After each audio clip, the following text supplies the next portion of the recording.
बिस्मिल्लाहिर्रहमानिर्रहीम। अस्सलाम वालेकुम नाज़रीन, मैं हूं आसिम नसीर और आप देख रहे हैं हमारा डिजिटल चैनल आसिम सीरीज। नाज़रीन, मेरे साथ मौजूद है इंटरनेशनल रॉयल फॉर्म में सीनियर एडवोकेट और astrologer M A Shahzad Khan साहब। अस्सलाम वालेकुम सर, क्या हाल है, कैसे हैं आप?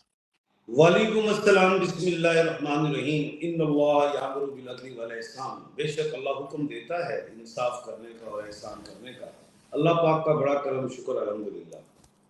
अच्छा सर, हम अपने देखने वालों को बता दें कि बहुत ही जबरदस्त पेशन गोई की आपने हमारे कल के प्रोग्राम में। वो अभी हमारा लेटेस्ट जो आखिरी प्रोग्राम है वही अपलोड हुआ है, उसके थंबनेल पे भी लिखा है, जाके लोग देख सकते हैं। आपने जो कहा था वैसा ही हुआ। आपने कहा था कि मुनाफकत होगी, और ये जो सीज फायर हुआ है इसमें इंडिया जो है मुनाफकत करेगा और पाकिस्तान को उसके लिए तैयार रहना चाहिए। हमने देखा कि पाकिस्तान के खिलाफ उसने अपनी जारियत को खत्म नहीं किया और एलओसी पर उसने खिलाफ वर्जी की, फायरिंग होती रही, उसने सीज फायर की खिलाफ वर्जी की। आपकी पेशन गोई बिल्कुल दुरुस्त साबित हुई है। हेड्स ऑफ कि आपने जबरदस्त पेशन गोई की। और अब हम आपसे ये पूछना चाह रहे हैं, आपने एक और पेशन गोई भी की थी सर, हमें याद आ गया बात करते करते, कि आपने कहा था कि ये जंग जो है मोदी को ले डूबेगी। और अब इंडिया में ऐसी बातें हो रही हैं कि मोदी ने इंडिया में उनकी जो मकबूलियत है वो बहुत कम हो गई है, और लोगों ने कहा है कि आपने तो ये जंग पे हमको बदनाम कर दिया है पूरी दुनिया में, और इस्तीफे के मुतालबे भी सामने आने लगे हैं। कुछ इस तरह की बातें कही जा रही हैं। तो मोदी के लिए बड़ी मुश्किलात हैं, क्योंकि सुबकी का सामना है उनको। वो जिन बातों पे गुरूर करते थे वो सारा गुरूर खाक में मिल चुका है, दुनिया जानती है। तो सर, आगे आपको क्या नजर आ रहा है? मोदी का मुस्तकबिल कैसा नजर आ रहा है? दूसरा, ये जो मुनाफकत हुई है पाकिस्तान की, जो अब अफवाज पाकिस्तान है ये मुस्तकिल तौर पर अलर्ट है, लेकिन अब जो मुलाकात होने जा रही है कल के रोज डीजीएमओ के दरमियान, आपको ये मसाइल कुछ टेबल टॉक के जरिए हल होते नजर आ रहे हैं, या ये इसी तरह छेड़छाड़ चलती रहेगी? बिस्मिल्लाह। देखिए, एलओसी की खिलाफ वर्जी जो है ये इंडिया करता रहता है, और ये सबसे बड़ी बात जो है जो सीज फायर है इस पर भी इसने खुद ही खिलाफ वर्जी की और हमारे क्या कहते हैं मुल्क में बेगुनाह जो मुसलमान थे उनको शहीद किया। अच्छा, फिर उसके बाद वो जो सिंतास माहिदा है उसको भी उसने छेड़ा। वो उसको हमने कहा कि जो है, फिर हमने कहा कि अगर इस पे अगर आपने वापस ना ली इस बात को तो जंग तस्वुर होगी। खैर, हमने इंडिया ने हमेशा रात रात की तारीख में हमला किया है। 54 साल बाद ये उसने दोबारा हमारी उसके साथ लड़ाई हुई है। 54 ईयर, 5 और 4 9 होता है, और ये जो 9 है ये 2025 के डिजिट्स को काउंट करो तो 9 बनता है। और मैंने बारहा बेशुमार प्रोग्राम पे आके भी कहा था हम 27वीं शब को बने हैं, 2 और 7 9 होता है, हम ठोक देंगे। और मैंने ये भी कहा था कि हम जंग भी जीतेंगे अल्लाह की हुक्म से। अहम बातें बताता हूँ। ये भी मैंने पेशेन गोई की थी कि मोदी की मकबूलियत खत्म होगी और ये इलेक्शन अब हारेगा, और ये भी कहा था कांग्रेस सर चढ़ेगी, ये भी कहा था आवाम भी इसके सर चढ़ेगी, और 18 के बाद मोदी की उल्टी गिनती शुरू हो जाएगी। ये कह दिया था मैंने। बिल्कुल। अब आपको मैं एक इल्मी बात करता हूं। मैंने बेशुमार प्रोग्रामों में बात की है, लेकिन इत्तेफाक से ऐसा नहीं हो सका कि आपके प्रोग्राम में नहीं हुई। मोदी के राइट हैंड या लेफ्ट को देखें, लेकिन राइट हैंड की जो फर्स्ट फिंगर है जिसको इंडेक्स फिंगर कहते हैं ये लंबी है।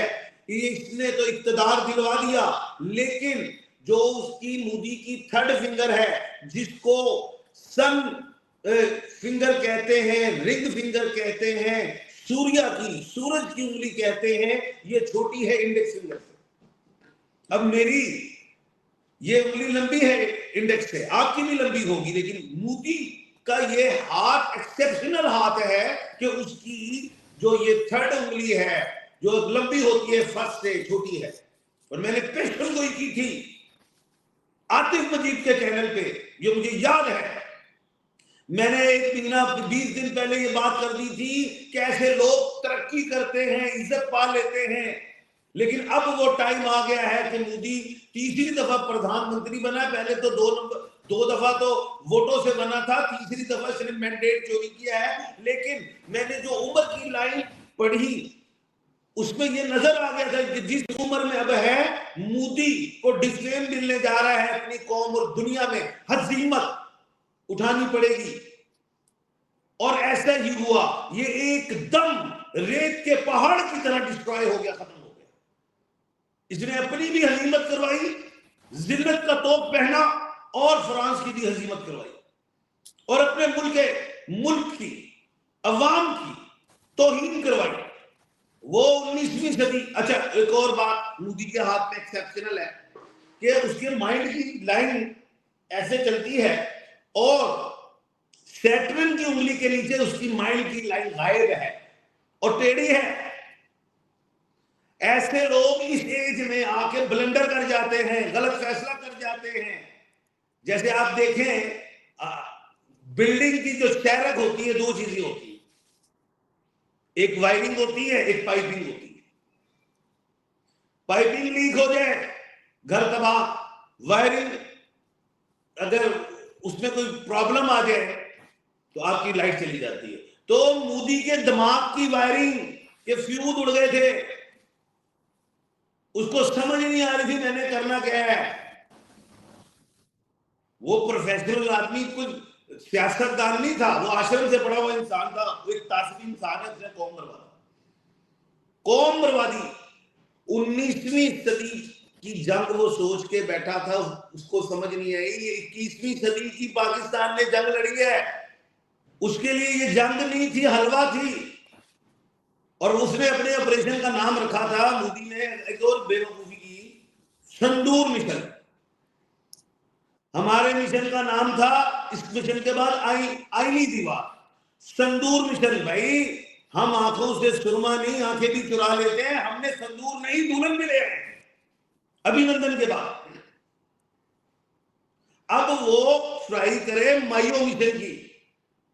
जी, तो सर अब आप क्या समझते हैं, ये जो मुज़ाकरात अब कह रहे हैं कि टेबल टॉक होगी, आपको लगता है कि क्योंकि बहुत सारे लोगों का ये मानना है, क्योंकि जो हमारा जो हरीफ है, जो हमारा दुश्मन है, वो बहुत चालाक है, अय्यार है, और वो पैंतरे बदलता रहता है। और हम देख रहे हैं कि जब से दोनों मुल्क अलग हुए हैं, आज़ाद हुए हैं, अमन तो नहीं आ सका।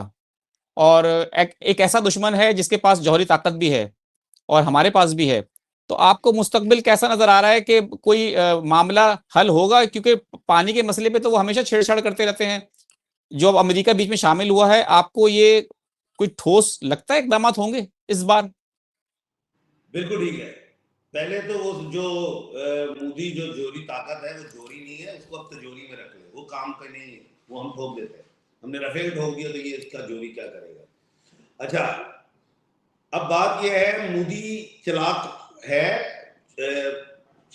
गलत हवाले से, बयानिए के हवाले से। हमने उनको मारते थे, नुकसान बताता नहीं था अपने मीडिया पे। अब मोदी हाथों से नहीं लड़ सकता। पहले एक बात तो, मोदी की फौज अब देखो, रात के अंधेरों में उसने हमले किए और हमने फजर की नमाज अदा की। और हमारी सुन्नत है 3 दफा कुल्ली करना, 3 दफा नाक में पानी डालना, 3 दफा हाथ धोना। हमने हाथ धो लिए थे 3 दफा और फिर ठोक दिया था जाके। 3 दिन हमने इंतजार किया, तो चौथे दिन जाके ठोका है। और चौथा नंबर, 4 नंबर जो होता है, वो शनि का होता है। और 4 नंबर हो या 8 नंबर हो, पाकिस्तान को फायदा देता है। उस 4 नंबर ने हमें मारा, हमने उसको मारा। अब बड़ी अहम बात बताता हूं, मोदी की अगली चालें क्या होंगी। मोदी का पहला जो टॉपी ड्रामा था, हमने उसको ठोक दिया। अब अगली चालें क्या है? मोदी दोबारा पहलगाम जैसा वाकया करवाएगा, और ये जुलाई हो सकता है, ये जून अगस्त हो सकता है, और फिर पाकिस्तान पे थोपने की कोशिश करेगा और पूरी दुनिया में ड्रामा करेगा। ये चालें होंगी। उसके बाद मोदी दोबारा ऐसी कोशिश करेगा जैसे हमारे बलूचिस्तान में ट्रेन वाला मामला हुआ था। उसके बाद यही हथकंडे हैं। लेकिन अब मैं फिर बता रहा हूं, अगर इन दिनों में भी अगर मोदी ने कोई हरकत की, बड़ा कोई मिसाइल वगैरह फेंक दिया, तो हम तो अल-फतेह 2 चलाएंगे। लेकिन जो जून, जुलाई, अगस्त, सितंबर में हम हाल करेंगे, उनके देश में, उन जहां जहां हम टारगेट करेंगे, वहां पे घास नहीं होगी। अवाम को छोड़ देंगे।